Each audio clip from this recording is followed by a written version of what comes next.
Assalamualaikum guys, my name is Hussain Mirza and welcome back to my new video. सो जैसा कि आपको पता है कि मैं हेयर केयर स्किन केयर पर वीडियोस बनाता हूँ। आज की मेरी वीडियो का जो टॉपिक है वो है कि how can you stop hair fall and how can you stop your hair receding line.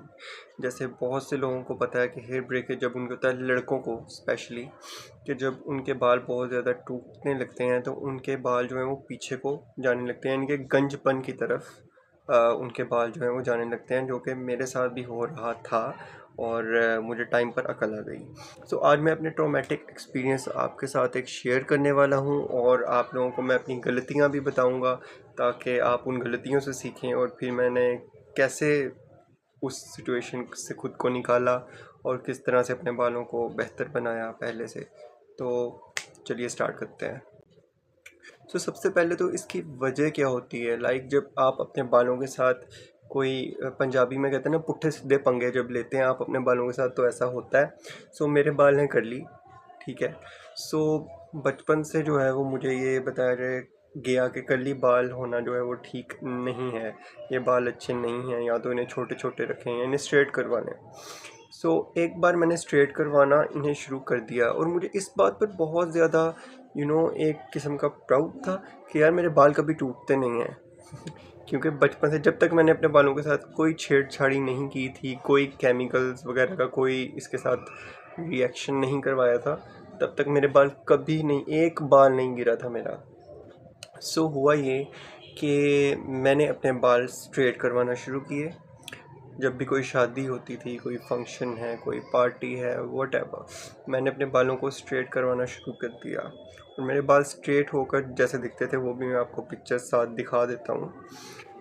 इस तरह मैं दिखता था और फिर भी लोग कहते थे कि यार तुम पे तो कर्ली बाल ही सूट करते हैं ज़्यादा, तुम पे स्ट्रेट बाल इतने सूट नहीं कर रहे। कुछ लोग कहते थे कि हाँ यू आर लुकिंग नाइस और ये बाल तुम पे सूट कर रहे हैं, वॉटेवर, अब अच्छे दिख रहे हो, अब ऐसे दिख रहे हो, अब ये वो, जितने मुँह उतनी बातें।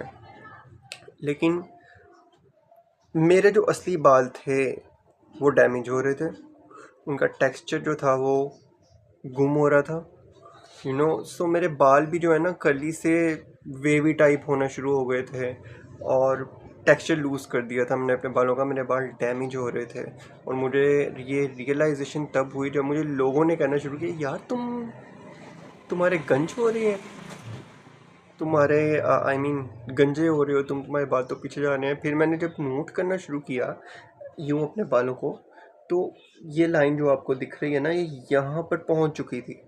मैं बहुत डर गया और मुझे एक मेरे दोस्त ने कहा, जो कि ऑलरेडी गंजा हो चुका है, उसके साथ ये हो चुका था, उसने रिबाउंडिंग करवाई अपने बालों की।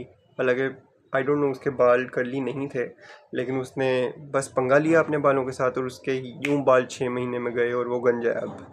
और उसने मुझसे कहा कि सिर्फ बस कुछ महीने ही हैं, तुम भी मेरे जैसे होने वाले हो, तुम्हारा भी ना बाल गिरने वाले हैं और तुम भी गंजे होने वाले हो। मैं बहुत डर गया यार, मैंने कहा यार ये क्या हुआ, अब मैं क्या करूं, मुझे गंजा नहीं होना, ये क्या हो गया, मेरे बाल उतर रहे हैं, वगैरह वगैरह वगैरह वगैरह। इस तरह के सारे ख्यालात जो है ना खौफनाक से मेरे दिमाग में आने लगे। मैं बहुत ज़्यादा डिप्रेशन में जाने वाला था। वीडियोस आपकी तरह ही मैंने भी देखनी स्टार्ट की। अगर आप इस फेज़ से गुजर रहे हैं तो आपको पता होगा, आपको रियलाइज़ हो रहा होगा कि मैं किस ट्रॉमा से गुजरा। खैर ये सब हुआ और जब मैं उस फेज़ से गुजर रहा था, सॉल्यूशंस ढूंढना शुरू किया, आपकी तरह इंटरनेट पर सर्च करना शुरू किया। बहुत से टोटके थे लेकिन कोई भी ये आपको गारंटी नहीं दे रहा था कि आपके जो बाल उतर रहे हैं वो उतरना बंद होंगे और आपकी जो लाइन जो बन रही है, ये एम बन रहा है आपके, वो ठीक हो जाएगा, आपके बाल रीग्रो हो जाएंगे। ये कोई गारंटी नहीं देता। आप चाहे जो सी मर्ज़ी वीडियो उठा लें, चाहे उन्होंने थंबनेल पे लिखा है लेकिन वीडियो में वो नहीं बताएंगे। आपको ऑयल्स बता देंगे वो लगाने के लिए, आपको वो ट्रीटमेंट्स बता देंगे, लेकिन कोई फ़ायदा नहीं है। इसका सोल्यूशन जो है वो क्या है। अगर आपके बाल झड़ रहे हैं, उतर रहे हैं और आप गंजपन की तरफ जा रहे हैं, तो सबसे पहले तो अपने बाल आपके जैसे हैं ना, आप उन्हें उनके हालों पे छोड़ें। आप कैप पहनना बंद करें, क्योंकि जो भी आपकी मैंने देखा है लोगों के बाल झड़ने शुरू होते हैं यहाँ से, वो कैप पहनना शुरू कर देते हैं, अपनी कमी को छुपा रहे होते हैं। ऐसा नहीं करना है आपने। अगर आपने कैप पहननी शुरू कर दी है ना, इसका मतलब है कि आप गंजे होने के लिए तैयार हो जाएं, ठीक है, क्योंकि जब आप कैप पहनते हैं तो आपने नोट किया होगा कि बहुत टाइट आपके वो कर देती है, आपके बालों को जकड़ देती है। जब आप उतारते हैं तो आपके बाल काफ़ी टाइम तक उस सिचुएशन में रहते हैं और फिर आप कैप को उतारते हैं एंड देन आपके बालों की हालत जो हो रही होती है कैप उतारने के बाद, वो भी आप सबको पता है। सो कैप ऑफ कोर्स अगर आपको कहीं बाहर जाना है, ज़रूरत है कैप की तो आप पहने, लेकिन हर वक्त अगर आप कैप पहन कर रखेंगे तो this is not good for your hairs. Okay, आपके बाल और ज़्यादा मज़ीद झड़ेंगे, तो कैप पहनना सबसे पहले आप बंद करें। और दूसरी बात ये कि अपने बालों के साथ किसी किस्म का आप कोई जुल्म ना करें, मतलब कोई आपको रंग नहीं करवाना अपने बालों को, कोई स्ट्रेट करवाने की ज़रूरत नहीं है, कुछ भी करने की ज़रूरत नहीं है आपको अपने बालों के साथ। आपको सिर्फ एक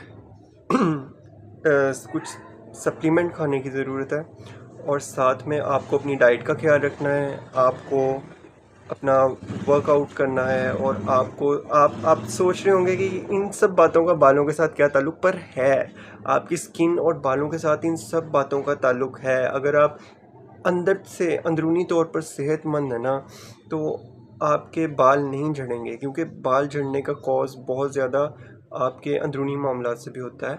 सो खैर, आपको ये सब कुछ करना है। एक्सरसाइज मैं ये नहीं कह रहा कि आप जिम जाएं और वर्कआउट करें वगैरह वगैरह, आपको बस जनरली अपनी हेल्थ का ख्याल रखना है। बायोटीन सप्लीमेंट्स लेने हैं। बायोटीन क्यों मैं कह रहा हूँ, क्योंकि बायोटीन एक सप्लीमेंट है जो कि हमारे बालों को मजबूती देता है। सो बहुत से मार्केट में इस तरह के सप्लीमेंट्स मौजूद हैं, आप वो परचेज़ करें, वो ख़रीदें और उन्हें रोज़ आप टैबलेट अपने डॉक्टर से हदायत करके फिर आप खा सकते हैं। ठीक है, अगर आपको कोई इशू नहीं है तो आप अपने डॉक्टर से पूछें कि इस तरह मेरे बाल झड़ रहे हैं, एक बार डॉक्टर से एडवाइस ज़रूर लें। और साथ ही साथ ऑयलिंग आपको करनी है अपने बालों की। ठीक है, ऑयल जैसे मैंने आपको बताया, जो बाल जब आपके झड़ रहे होते हैं तो सबसे जो मुफीद और मशहूर तेल है बाल जब झड़ रहे होते हैं तो कैस्टर ऑयल। लोग कहते हैं बहुत ज़्यादा कि आप कैस्टर ऑयल लगाएं। वो आप जो भी यूट्यूब पे ट्रीटमेंट टोटका देखेंगे ना, तो उसमें कैस्टर ऑयल ज़रूर मौजूद होगा। वो क्यों है? वो इसलिए है क्योंकि झड़ते बालों को रोकता है। तो आप जो भी तेल अगर यूज़ कर रहे हैं, कोकोनट का, ऑलिव ऑयल, आप मिक्स करके कैस्टर ऑयल के साथ लगा सकते हैं, क्योंकि अकेला कैस्टर ऑयल जो है बहुत ही चिपचिपा सा होता है, मुझे तो नहीं पसंद। सो खैर, अब मैं वो यूज़ भी नहीं करता।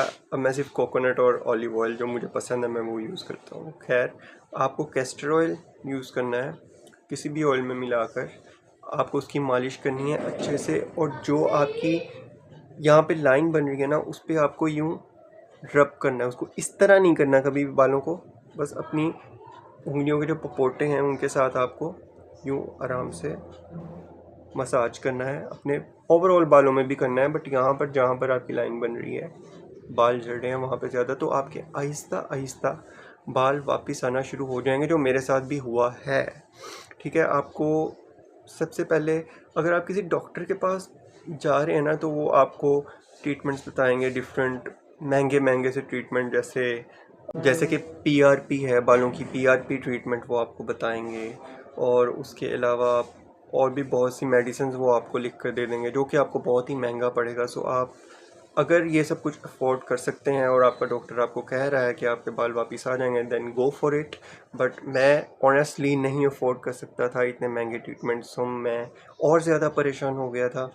सो ज़्यादा परेशानी से बचने के लिए मैंने यही रास्ता अपनाया कि मैंने अपने बालों को कुछ भी करना छोड़ दिया, जस्ट अपनी हेल्थ का ख्याल रखा, अपने बालों की हेल्थ का ख्याल रखा, उन्हें अच्छा फूड दिया, अच्छा मसाज किया ऑयल के साथ, और उन्हें शैम्पू और कंडीशनर से, मैंने सिर्फ उन्हीं कंडीशनर और शैम्पू से वॉश करना शुरू किया जो कि सल्फ़ेट और सिलिकॉन फ्री हैं। ये मैं पहले भी अपनी वीडियोस में बता चुका हूँ कि जो सल्फ़ेट और सिलिकॉन प्रोडक्ट्स होती हैं ना, वो आपके बालों को और ज़्यादा ड्राई करती हैं, और मज़ीद ड्राइनेस का मतलब है मज़ीद डैमेज। अगर तो आपके बाल बहुत ऑयली हैं, स्कैल्प आपका ऑयली है, तो देन इट्स गुड। लेकिन आपके बालों को अगर वो चीज़ सूट नहीं कर रही और आपके बालों को मज़ीद अगर वो डैमेज कर रही है, तो आप क्यों पैसे खर्च कर रहे हैं उस पर? सो इससे बेहतर है कि आप थोड़ा सा बेशक महंगा कोई शैम्पू या कंडीशनर यूज़ कर लें, उससे जो कि सिलिकॉन और सल्फेट फ्री हो। जैसे मैंने कोको कर्ल्स की प्रोडक्ट्स का भी रिव्यू किया था, और पैंटीन के भी कुछ शैम्पू हैं आई गेस, डव के भी हैं। डव की तो करली हेयर प्रोडक्ट्स भी है पूरी, लेकिन वो आई थिंक पाकिस्तान में अभी अवेलेबल नहीं है, सो वो मैंने यूज़ नहीं की। और भी प्रोडक्ट्स जो मैं यूज़ करता हूँ मैं उनका रिव्यू करूँगा इंशाल्लाह बहुत जल्द, अगर आप देखना चाहें तो। और गाइज़, अगर आपको वीडियोस मेरी पसंद आती हैं तो आप लाइक, शेयर और सब्सक्राइब करें। जिन जिन लोगों को ये देखने की ज़रूरत है उन्हें दिखाएं, और मेरे चैनल को आगे ज़्यादा से ज़्यादा शेयर करें अपने दोस्तों के साथ, रिलेटिव्स के साथ। ओके, सो गाइज़, ये मेरी एक सिंपल सा सल्यूशन था मेरा, और आप लोगों ने घबराना नहीं है, ठीक है। जो भी इस फेज़ से गुज़र रहा है, अपने बाल अगर आपके झड़ रहे हैं तो आपने डिप्रेस नहीं होना, आपको बस सब्र करना है। सब्र के साथ आहिस्ता आहिस्ता आपके बाल दोबारा से आना शुरू हो जाएंगे। जैसे अगर मैं बता रहा हूँ ना, तो यहाँ तक अगर मैं गंजा हो गया था ना, तो अब बाल मेरे यहाँ तक आ गए हैं वापस, ठीक है। और इतने से का इतना ज़्यादा इशू भी नहीं होता। सो अगर आप फिर भी सो घबराना नहीं है, और मेरी वीडियो को लाइक करना है, शेयर करना है, कमेंट करना है, सब्सक्राइब करना है अगर मेरी वीडियो आपको पसंद आई तो।